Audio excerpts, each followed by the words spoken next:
Fala galera, sejam muito bem-vindos ao Omega Games, o seu canal de The King of Fighters Mobile. Aqui quem fala é o Omega Red e hoje eu vou estar trazendo para vocês aí um vídeo diferente, beleza? Eu pensei aí durante um tempo o que eu poderia fazer para dar uma inovada no canal. Muita gente me pediu também para fazer um conteúdo um pouco diferente e eu resolvi estar trazendo aqui para vocês a história do The King of Fighters, que é esse jogo aí que tanto chamou nossa atenção e tanto nos viciou, beleza? Mas antes da gente começar, você já sabe, na descrição do vídeo tem o link do nosso grupo do Face, nós já somos mais de 4.000. Então se você ainda não está lá no grupo, entra aí no link, dá uma clicada lá para você ficar por dentro aí dos eventos do jogo, beleza? Para você tirar suas dúvidas lá também, um grupo muito show de bola. E o link está aí na descrição e também está na descrição o link do canal do Igor Falcão, que também tem conteúdo de The King of Fighters. Então beleza. Vamos lá então. The King of Fighters, abreviado oficialmente como KOF, é uma série de jogos produzidos pela SNK. Ele começou por ser um crossover, um cruzamento entre as séries do Art of Fighting e Fatal Fury, mas acabou por se tornar uma das imagens da marca da companhia. O primeiro jogo, The King of Fighters 94, obviamente, foi lançado em 1994. The King of Fighters foi criado, galera, para ser um jogo que estrelasse os principais personagens da SNK, independente de qualquer detalhe cronológico. Eles não levavam em consideração, tipo, esse jogo veio primeiro e tal, depois veio esse, não. Eles simplesmente eram uma coletânea que eles queriam colocar todos os personagens ali. Isso é conhecido nos Estados Unidos como Dream Match, tá? Ou Luta dos Sonhos. Por exemplo, se o The King of Fighters fosse um jogo que contasse esses detalhes cronológicos, os personagens de Fatal Fury, eles deveriam ser muito mais novos, porque a série Art of Fight passa-se cronologicamente vários anos antes da série Fatal Fury. E Metal Slug também não poderia aparecer em The King of Fighters, já que ele acabou no Metal Slug 3, beleza? A série introduziu um inédito sistema de lutas entre os personagens, e onde os times de 3 membros, ou 4 em algumas versões, lutavam entre si, ao invés de cada personagem lutar por conta própria, como ocorria em jogos anteriores. A gente tinha a luta apenas de 1 contra 1, então The King of Fighters foi inovador. Tudo começou, galera, na década de 80, quando a SNK começava a crescer com jogos como Ikari Warriors, Psycho Soldiers, e na década seguinte com Fatal Fury e Art of Fighting, tá? Ele acabou tomando lugar como uma das principais desenvolvedoras de jogos de luta do mercado. A SNK cresceu porque ela tinha desenvolvido uns jogos e tal, e fez essa coletânea. Mas foi só em 1994, com a união dessas 4 franquias, que surgiu The King of Fighters. E apesar da ideia da união de jogos não ser inédita, alguém já tinha feito isso antes, nenhuma até então tinha sido tão bem feita, tanto no sistema de jogo quanto na história. No game, você não escolhia apenas um personagem, mas sim um trio, o que era uma novidade na época enorme, E após vencer um round, o personagem recuperava a vida e enfrentava o lutador seguinte. Então, quando o The King of Fighters começou, você lutava com carinha, se ele derrotasse, seu life ficava cheio, e aí você enfrentava o próximo, sacou? Até um dos jogadores vencer os 3 do oponente. Outra mecânica inovadora que foi acrescentada foi a esquiva. Até então, os outros jogos de luta só tinham defesa. Você podia apenas pular, se defender, e com a esquiva foram abertas então novas possibilidades de jogada e forma de evitar um ataque, que também foi uma novidade. O sucesso causado pelo jogo inicial levou a SNK a realizar lançamentos anuais de The King of Fighters, e acabou criando a cronologia própria para a série, deixando assim os Dream Matches entre o final de uma saga e o começo da posterior, nomeando os jogos de acordo com o seu ano de lançamento até o ano de 2003. A partir de 2004, a SNK passou a nomear os jogos de acordo com o seu número de lançamento. Por exemplo, em The King of Fighters 14, que a gente tem agora, quer dizer que foi o 14º The King of Fighters lançado. Então até 2003 ele lançava pelo ano. Muito provavelmente a produtora fez isso para fugir da obrigação de ter que ficar lançando um jogo todo ano. Então ela falou assim, vou numerar o jogo pela ordem de lançamento, porque aí se eu ficar 1 ano, 2 sem lançar, não vou ter cobrança, etc. Agora, se engana quem acha que foi somente isso que popularizou o jogo. Além do excelente sistema de jogabilidade, a coleção dos personagens consagrados era um show, galera. Os 8 times nomeados de acordo com o país em que lutavam, no início era a Itália, que era o time Fatal Fury, o México, o time Art of Fighter, do Robert, Ryo e etc. A Inglaterra, que era o time das garotas, Coreia, time do Kim, Kim, Choi e o gordo lá, e o Shang. China, que eram os Psycho Soldiers. E o Brasil, que era os Ikari Warriors, né? Leona, Ralph, Clark. Os Estados Unidos era o time dos esportes, que era o Brian, Luck e Heavy D, beleza? Criado especialmente em comemoração aos jogos de esportes recém-lançados pela SNK. Então, por isso que o time dos Estados Unidos entrou aí. E por fim, o Japão, que era o time dos heróis com os personagens totalmente novos, que era o Kyo Kusanagi, Benimaru Nikaido e Goro Daimon, né, que passou a ser o protagonista e o Kyo do The King of Fighters mais pra frente. Esse último em especial iniciou uma tendência copiada pelos demais jogos de luta de heróis, mais humanizados e emotivos, em vez dos mocinhos certinhos, fortões, né, e regados a testosterona. A intenção inicial de King of Fighters 94 era promover um Dream Match entre os personagens de Fatal Fury e Art of Fighting. E por isso a história do jogo não foi tão a fundo, começando após os eventos de Fatal Fury Special, onde um novo torneio foi aberto, esse chamado The King of Fighters.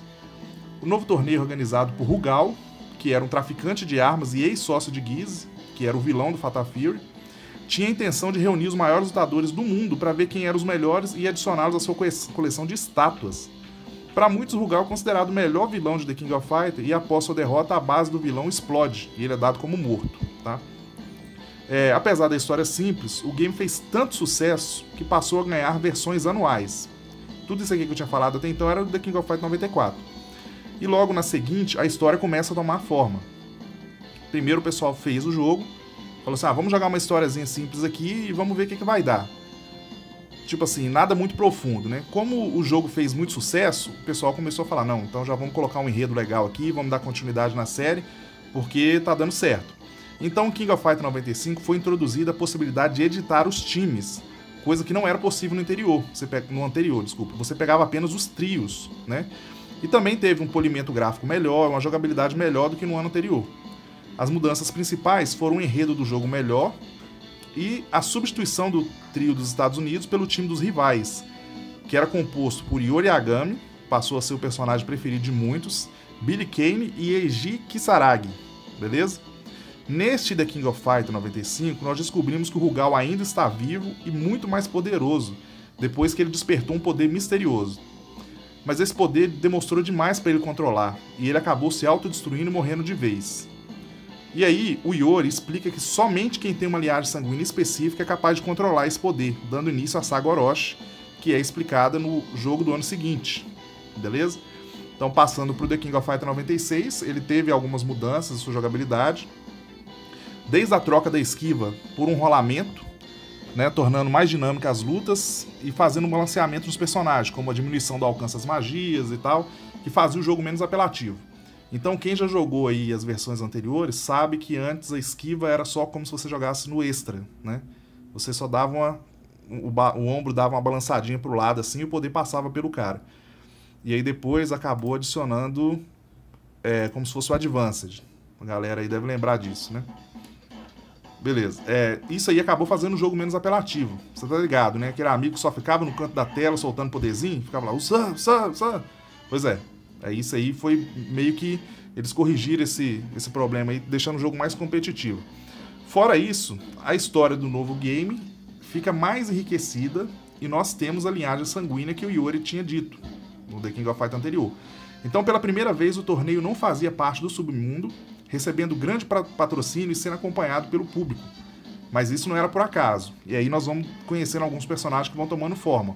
Shizuru Kagura tinha muito interesse nos lutadores, o que a levou a incentivar o torneio. E com o aparecimento de Shizuru, nós descobrimos quem realmente é o Orochi e o interesse por trás de cada luta. Tá? Orochi, ele era um ser divino que queria aniquilar a humanidade para começar uma nova sociedade. E para isso ele contava com a ajuda de 8 guerreiros poderosos, chamados Hakeshus, ou Hakeshus. Ou Hakeshus, não sei japonês, vocês entenderam aí. Nessa mesma época, 3 famílias se levantaram contra Orochi e selaram o poder dele começaram a ser chamados dos 3 tesouros sagrados. Tá? Essas 3 famílias aí eram a família da Shizuru, do Yori e do Kyo. Tá? Em seguida, um dos Hakeshi descobriu um atrito entre 2 dessas famílias, Yagami e Kusanagi. Sacou? E para tirar proveito disso, ele assassinou a esposa do líder dos Yagami e incriminou os Kusanagi. Olha só que cara mané, hein? causou mó treta, sacou? E falou assim, ó, os Yagami e os Kusanagi não se dão muito bem, então eu vou lá matar a esposa do líder dos Yagami lá e vou botar a culpa nos Kusanagi, que aí eles vão, a briga entre eles vai ficar mais acirrada. E aí, em busca de vingança, os Yagamis fizeram um pacto de sangue com Orochi para aniquilar todos os Kusanagi. Mó pilha errada esses caras, hein? Mas esse poder trouxe junto uma maldição. Todos os Yagamis sofreriam uma morte prematura, e esse destino também caberia a Iori, que era o último da linhagem. Enquanto Yagami e os Kusanagi lutavam pela tarefa de guardar o selo Orochi, foi incumbida a família Yato. Desculpa, galera. Enquanto eles estavam lá brigando, sacou? Os Yagami e os Kusanagi, a família Yato, que é a família da Shizuru, que ela adota esse nome de Shizuru Kagura mais pra frente, tá? Então a família dela era Yato. A família da Shizuru que ficou encarregada de guardar o selo do Orochi, porque os outros dois estavam na treta sinistra lá, beleza?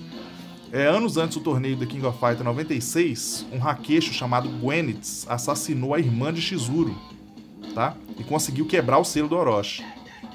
Então, assim, o Gwenitz aparece na história aí pela primeira vez, né?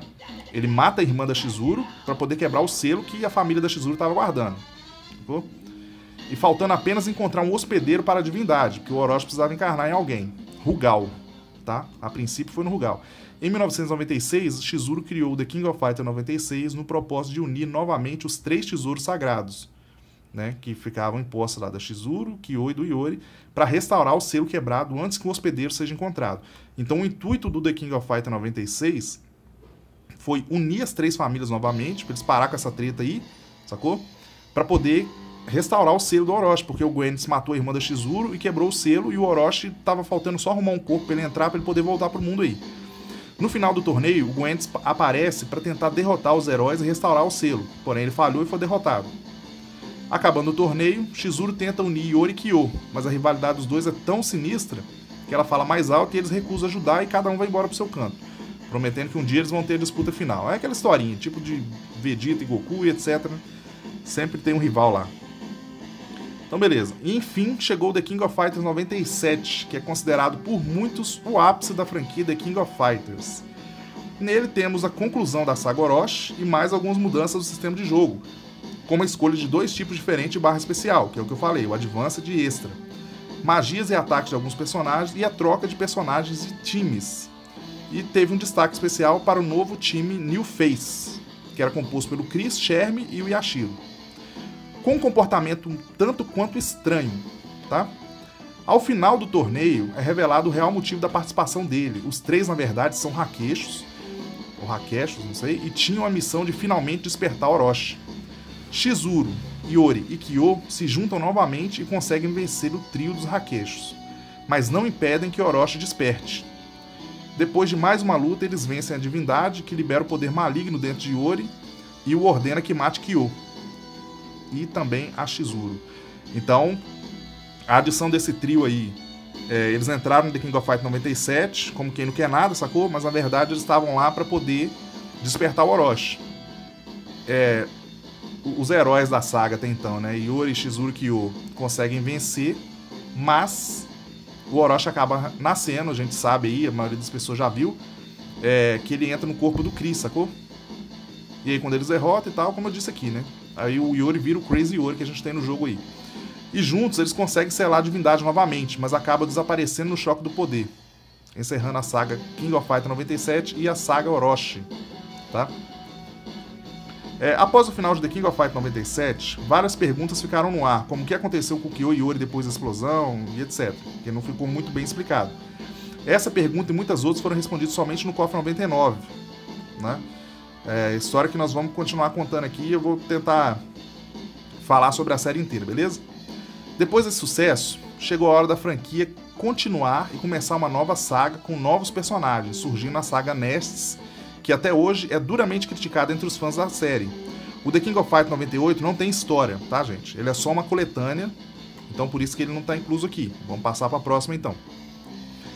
The King of Fighters 99 veio com várias mudanças na jogabilidade, entre elas mudanças na esquiva, no uso dos golpes especiais e a alteração nos golpes de muitos personagens. A mudança mais perceptível foi a inclusão dos Strikers. Isso aí a gente via muito no jogo da Marvel, Capcom, né? Você aperta os botões lá e chama um carinha de fora que dá uma porradinha e vai embora. Como um quarto lutador para o time. onde ele ficava na reserva e entra na briga somente quando era chamado para ajudar. Com a adição de mais um lutador por time, vários personagens retornaram. Vários personagens retornaram e retornaram à franquia e outros foram adicionados.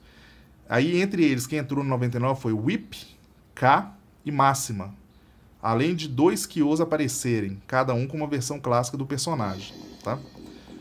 O torneio de The King of Fighters 99 não é mais televisionado e passa a ser disputado no submundo das lutas, podendo ser notado pelos cenários. Porque o 97 foi patrocinado pela Shizuru, 96, né? Já no 99 ele já era na moita, entendeu? Nessa saga conhecemos a Nestes, que é uma organização criminosa chefiada por Chris Alid, envolvida em atividades de biotecnologia e robótica. Então, logo depois da saga Orochi, o cartel iniciou um projeto de clonagem de Kyo para criar um exército de super soldados e dominar o mundo, explicando o motivo de 2 Kyos no jogo. Então, na verdade, eles eram clones, tá?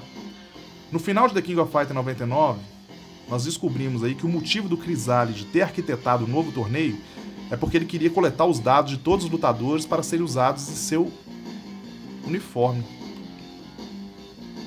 É isso mesmo, porque o Chris Alid tinha um uniforme, sacou? Então ele queria coletar os dados dos lutadores para colocar na roupa dele e tal, para que ele pudesse ficar mais forte.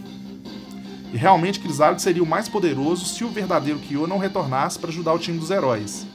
Revelando que após o torneio de 97, ele foi capturado e usado para a experiência com o clone, mas conseguiu fugir e dedicou seu tempo para deter a organização criminosa. Então, por isso que ficou meio sem resposta. No 97 teve a explosão lá quando eles enfrentaram o Orochi. Então o Kyo revelou que, na verdade, depois da explosão, ele foi capturado e usado para experiência, sacou? Chris Alid é então derrotado e o exército dos clones é desativado, e nós descobrimos que o vilão estava apenas sendo usado pelos verdadeiros chefes da Nest para coletar dados dos lutadores. Depois disso tudo, Chris Alid é apenas descartado e morto pela organização. Em seus momentos finais, Whip aparece para o vilão revelando suas intenções no torneio.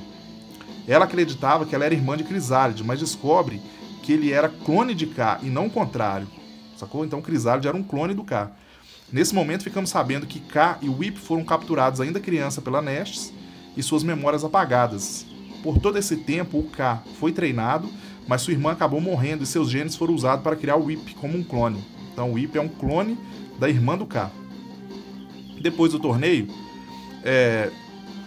depois do torneio de 97, né, que foi o último torneio aí público, vamos dizer assim, a Nestes inseriu o DNA do Kyo em K, explicando o motivo dele também possuir poderes de fogo.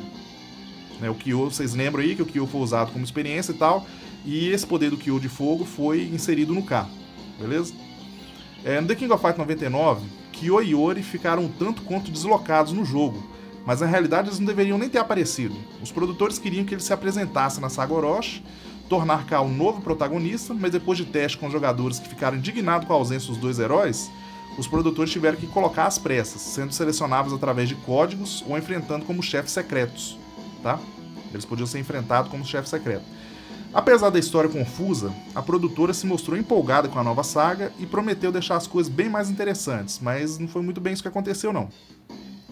Nesse período, a SNK passou por uma crise financeira grave, desde projetos que não vingaram à ascensão dos consoles caseiros cada vez mais potente.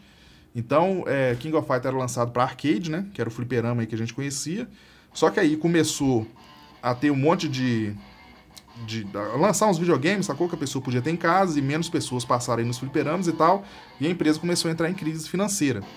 No meio da crise, surgiu The King of Fighters 2000, com poucas mudanças na jogabilidade, mas com várias alterações nos times, como é de costume na série. Eles tentam inovar, mas acaba piorando, né?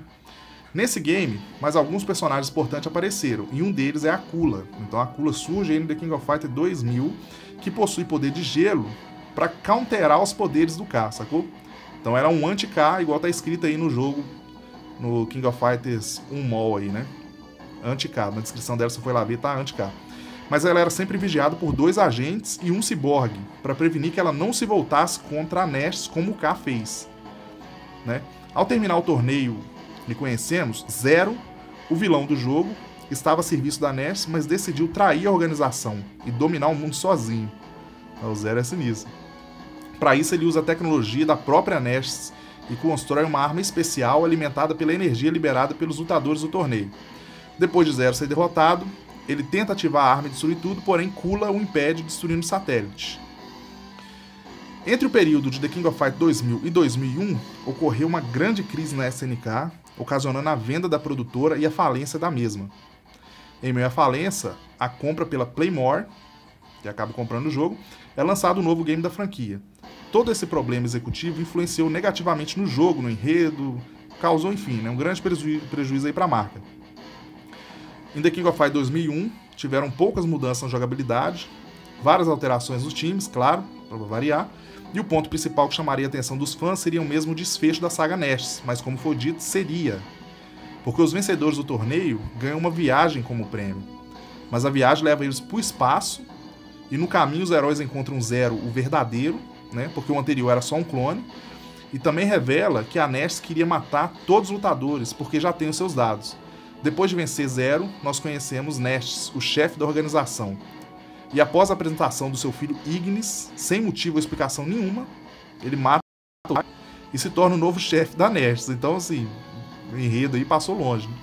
Surge o cara, eles vão lá no espaço, não sei o que, vê que aquele Zero que nós matamos era um clone. Aí eles vão lá, derrotam o Zero, aí tem o Nestes, que era o chefe de verdade. Cada hora aparece um chefe, primeiro achou que era o Crisálio, depois viu que era outro, depois viu que era o Nestes, achou que era o Zero, depois o Nestes. Aí surge do nada o filho dele, que era o Ignis, e sem motivo ou explicação nenhuma, ele matou o pai e virou o novo chefe da Nestes. Aí, lógico, tem aquela luta e tal, eles acabam vencendo o Ignis, e ele resolve jogar sua fortaleza espacial na Terra para destruir o planeta. O cara tava lá no espaço, lá, e falou, vou cair igual um meteoro aqui, vou destruir essa parada toda aqui. E sem explicação nenhuma, a nave é impedida de explodir na Terra e os heróis conseguem fugir, tá? Acredito que os produtores tinham um plano muito melhores para a história da franquia, mas devido à falência, teve mudança e tal, e acabou ocasionando essa bagunça aí na série, beleza? Assim como The King of Fighters 98, o 2002 foi lançado como um Dream Match, igual eu falei, só uma coletânea, um game sem história, sem plano de fundo, né, ou personagens novos, e seu tempo de produção podendo ser usado principalmente no polimento e balanceamento do sistema. Em termos de gameplay, os dois copos são até hoje os mais balanceados da série, e por isso são ainda muito jogados. Eu, particularmente, o meu preferido é o 2002, tá? Tinha altos combos lá e tal. Depois de todos esses problemas na saga NES, é chegada a hora da nova SNK, já no comando da Playmore há algum tempo, né? Tentar dar a volta por cima, e com isso vem a última saga da série e um dos personagens mais odiados até então, que nós vamos ver mais na frente, eu acredito que vocês até sabem quem é já. Depois de se consagrar com os jogos da saga Orochi, The King of Fighters apostou em uma história mais complexa, para não dizer confusa, com a saga NES, e junto com diversos problemas administrativos, crise financeira, etc., a franquia começou a perder força no mercado. Então, para tentar recuperar o prestígio, ele deu início à saga de Ash, cara. O Ash é homem, tá? Vou avisar que tem gente que não sabe, tem gente que fala que é o King... ao invés de a King, né? Porque ela... Tudo bem que o nome significa rei, mas a garçonete lá, do trio da Mai. Então o Ash, tem gente que acha que é mulher, mas é homem. E trouxe, então, o protagonista mais polêmico que a série já teve. E devido à confusão da saga anterior, essa saga foi recebida de forma fria e cautelosa. A galera já tava meio com o pé atrás. Falou, The King of Fighters virou uma porcaria, não sei o quê, lançaram um novo aí, mas vamos ver. Mas acabou dando uma grande reviravolta e resgatando os elementos originais da franquia. E isso nós vamos agora na parte final da saga, né? Em 2003, foi o primeiro jogo que trouxe a marca da produtora SNK Playmore, oficiando então a nova fase da produtora. Com a tradição dos jogos da série The King of Fighters, houveram muitas mudanças em sua jogabilidade, voltando a ser apenas 3 lutadores, que pra mim sempre foi melhor, não gostei de Strike, né? E causando a tradicional alteração dos personagens do time e do jogo. Também foram retirados os rounds e adicionada a mecânica de troca de lutadores no meio da luta, tornando o jogo mais dinâmico, já que seu lutador morre e outro entra no ringue instantaneamente. Então, não tinha mais aquele negócio de igual no 98, round 1, ready, go. Não tinha isso mais não. O cara morreu, já entrava outro, não tinha essa de round mais não. Dentre os personagens novos, não podemos dar destaque especial a um, que é o Ash Crimson, taxado como uma almofadinha arrogante, pra mim parecia mais um viadinho, sem ofensas aí. Ele entra no torneio sem dar muitas explicações do porquê. Outra figura importante que aparece no jogo é Kusanagi, um Kyo maligno que influencia diretamente no final do jogo. Quando você derrota ele com um golpe normal, a gente encontra os filhos de Rugal, Adelheid e Rose Bernstein, tá? Esse cara aí, esse Adelheid aí, ele inclusive foi lançado recente agora no King of Fighters da China lá. Nós descobrimos que a trama se passa com Rose querendo tornar seu irmão tão onipotente quanto seu pai foi um dia, mas Adel fazia de tudo para que isso não acontecesse, porque ele não tinha os mesmos interesses. Quando você derrota o Kusanagi com um golpe especial, quando você derrotava com um golpe normal, acontecia de cima. Se você derrotasse com um golpe especial, era liberado o final verdadeiro, onde a gente conhece a organizadora do torneio, que nada mais nada menos é do que a Chizuru, né? Aquela mesma lá da saga Orochi, do 96, 97. Foi ela que criou o Kusanagi para testar as habilidades dos lutadores na intenção de destruir o selo do Orochi. Então o Kusanagi aí foi criado pela Chizuru. Depois de derrotar a Chizuru, nós descobrimos por que ela queria destruir o selo que tanto lutou para preservar. Ela estava sendo controlada pelo clã, tá? O nome do clã era Those from the Past, é isso mesmo, aqueles do passado. Eles queriam quebrar o selo do Orochi para dar o poder da divindade a seu mestre, que até então, né, era desconhecido pra gente. Beleza? Enquanto a gente, no jogo lá, estava enfrentando o último chefe do jogo, que era o Mukai, você já deve ter visto aí no The King of Fighters aí, mais avançado lá da China, já tem, né? Ele é um boss API 15. Né? Na câmara onde o Orochi foi lacrado, outra coisa mais importante acontecia. A Chizuru reuniu Kyo e Oro novamente, diante da ameaça ao selo, porque caso ele fosse quebrado, eles lacrariam o selo de novo. Porém, a Chizuru estava enfraquecida com a luta anterior, né? Porque ela estava sendo controlada e acabou sendo derrotada, e ela foi atacada pelo manezão do Ash, que roubou o espelho da Chizuru, que era um artefato para liberar o selo do Orochi, e também roubou os poderes da Chizuru. E antes de ir embora, ainda provoca o Kyo e Yori desaparecendo em seguida, deixando um mistério no ar de quem realmente seria o Ash. E quais seriam as verdadeiras intenções dele com o poder da Chizuru para o próximo capítulo do jogo, que demoraria um pouco mais do que o costume. Porque até então, todo ano aí tinha, né, um lançamento de um The King of Fighters. A continuação do 2003 veio somente em 2005, com The King of Fighters 11. Aí, como eu já tinha dito antes, a partir daí que a série começou a ser contada pela sequência, porque ele já não estava mais querendo lançar a versão anual. Então não houveram muitas mudanças na jogabilidade em relação ao 2003 para o 11, a não ser a tradicional troca de personagens e times. O time vencedor dessa edição do torneio é dos rivais, que é o time do Kyo, Yori e Shingo. E após essa vitória, nós conhecemos o misterioso Xion, que ataca os 3 lutadores sem mais nem menos. Depois de derrotar, ele revela que o torneio foi organizado para juntar a energia dos lutadores para liberar o selo do Orochi novamente. Todo mundo querendo liberar o Orochi, e ele é uma porcaria no jogo aí, pelo menos por enquanto, tá? Mais pra frente ele fica bom. Igual ao torneio do 97, e eles tiveram êxito. Ao ver que o Xion foi derrotado, o Magaki, que era membro daquele clã que eu falei lá, aqueles do passado, o suga para um portal dimensional, e o vilão agora possui o poder do Orochi. Mas antes de levar ao seu mestre, ele resolve testar no trio. Yori, Kyo e Shingo, né? Depois de vencer Magaki, ele revela que eles ainda não possuem o necessário para liberar completamente o poder do Orochi. E na tentativa de fugir para outra dimensão, ele é perfurado pela lança de Xion. Misteriosamente, a história de Xion termina por aqui, tá? Mas acredito que o personagem iria ter mais participação à medida que a saga fosse continuando. Com o selo quebrado e o poder do Orochi emanando, Yori ataca seus companheiros de time. No momento em que iria matar Kyo, ele é surpreendido por Ash, que rouba sua parte do tesouro sagrado e seus poderes.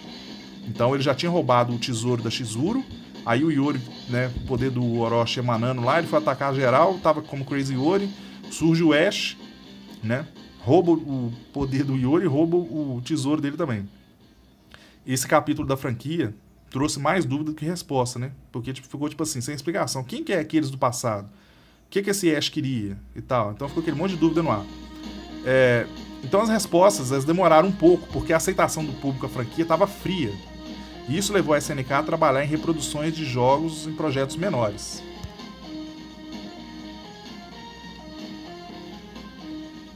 The King of Fighters 12 veio somente em 2009, como uma das maiores franquias e como uma das maiores decepções da franquia. O jogo foi reformulado para uma nova placa e as splashes e art design dos personagens foram atualizados, tá? O KOF 2012 tinha somente 20 personagens, não tinha chefe, não tinha história, enfim, foi uma porcaria. No KOF 13, nós vemos a verdadeira volta da história da origem do game. Né? Dessa vez a gente não tinha mais strike, e sem troca de personagem no meio da luta, só o 3 contra 3, com uma jogabilidade mais simples para quem era novato no jogo, mas com as mecânicas que poderiam ser bem exploradas pelos veteranos. Nessa versão acontece uma das mudanças mais estranhas da série. O Iori, sem sua chama negra, após ter os seus poderes roubados pelo Ash, e o anti-herói teve todos seus golpes especiais mudados, se tornando praticamente igual ao outro personagem. No final do torneio, a gente descobre quem são aqueles do passado, que era um clã que cultuava Saiki, conhecido como a vontade de Gaia, tipo um Orochi, só que enquanto Orochi controlava o espaço, Saiki tinha o poder de distorcer o tempo. Tá?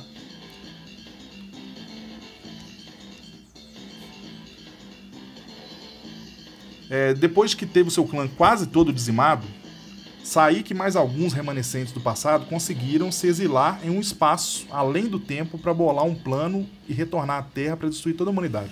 Sempre assim, né, velho? Não sei o que esses camaradas têm que eles querem destruir toda a humanidade. Eu acho que o pessoal é meio sem criatividade, esse pessoal que bola aí a história de jogo e tal. O plano do Saiki consistia em usar o portal do tempo para reescrever a história e evitar que o seu clã fosse destruído. Só que para isso, ele tinha que ter muita energia e por isso que ele precisava do poder do Orochi. Além disso, o portal precisaria ficar aberto enquanto Saiki viajasse pelo tempo. Se o portal fechasse, ia criar um paradoxo temporal que eliminaria completamente a sua existência. Somente com os 3 tesouros sagrados era possível manter o portal aberto. E aí que nós descobrimos que o Ash é descendente direto de Saiki, que ele foi ordenado, né, para roubar os tesouros sagrados da Chizuru, da Iori e do Kyo. Mesmo faltando a relíquia do Kyo, Saiki põe seu plano em prática, porque até então o Ash só tinha conseguido roubar a Chizuru e o Iori. E junto com aqueles do passado, que é aquele clã que até então, né, tava meio obscuro aí, que acabaram revelando ali em cima, né, eles decidiram usar a energia dos lutadores para abrir o portal. Mas no momento que o Saiki decide enfrentar todos os lutadores sozinho, o Ash fez o que sabia fazer de melhor. Bicho mó traíra, velho. Ele ataca o Saiki pelas costas e rouba o poder dele. Simples. Porém, o poder da entidade era muito forte pro Ash controlar, né? O olho maior do que... O cara não aguentava nada e ficava roubando o poder dos outros. E Saiki assumiu o controle do corpo e a luta final contra o vilão acontece. Depois de vencê-lo, Ash retoma o controle do seu corpo, mas decide ficar dentro do portal com a essência de Saiki. E aí acaba criando o paradoxo, né? Que eles falaram que não podia fechar o portal e tal... E com o paradoxo criado, Saiki passou a nunca ter existido e, consequentemente, Ash por ser seu descendente. Então toda a presença de Ash no torneio e tudo que aconteceu por causa dele foi apagado e ninguém sequer sabia quem era Ash Crimson. Ninguém o conheceu, ele foi apagado da história e esquecido por todos. Então o que rolou? O Ash estava querendo roubar as relíquias por causa do Saiki, porque o Saiki queria voltar no tempo para poder evitar, né, que o clã dele fosse assassinado e tal. Porém, o portal tinha que manter aberto porque ia dar um paradoxo, ia bagunçar o tempo todo, né? Aí o Ash, de olho grande, tenta roubar o poder do cara, acontece aquela treta toda lá, eles acabam entrando dentro do portal, e como ele entra dentro do portal e o portal mexe com o tempo e tudo, acaba que nenhum deles, é como se eles não tivessem existido, sacou? Eles ficam perdidos no tempo. Então tudo que eles fizeram é perdido juntamente com a existência deles, deixa ser apagado, então... ele fica fora dos registros da história cronológica e do tempo, né? Isso na história do jogo. Vocês entenderam aí. Eles entraram no portal dimensional lá e o tempo bagunçou tudo, então ninguém chegou a de fato conhecer eles, sacou? Bom, galera, então é isso aí. Você desculpa aí o vídeo demorado, né? Porque tinha muita informação para trazer. Esse foi o primeiro vídeo aí da série. Eu pretendo trazer vídeos mais curtos, trazendo de cada um do jogo. Vou contar a história aí do Kyo, do Daimon, do Benimaru, e, enfim, de cada personagem, mas aí vão ser vídeos mais curtinhos. E para isso aí eu preciso da moral de vocês. Eu preciso que vocês deem um feedback, que vocês acharam do vídeo, se é para fazer mais. Dê aquele like, tá? Porque isso ajuda a divulgar o canal. E é isso aí, galera. Um abraço, até mais.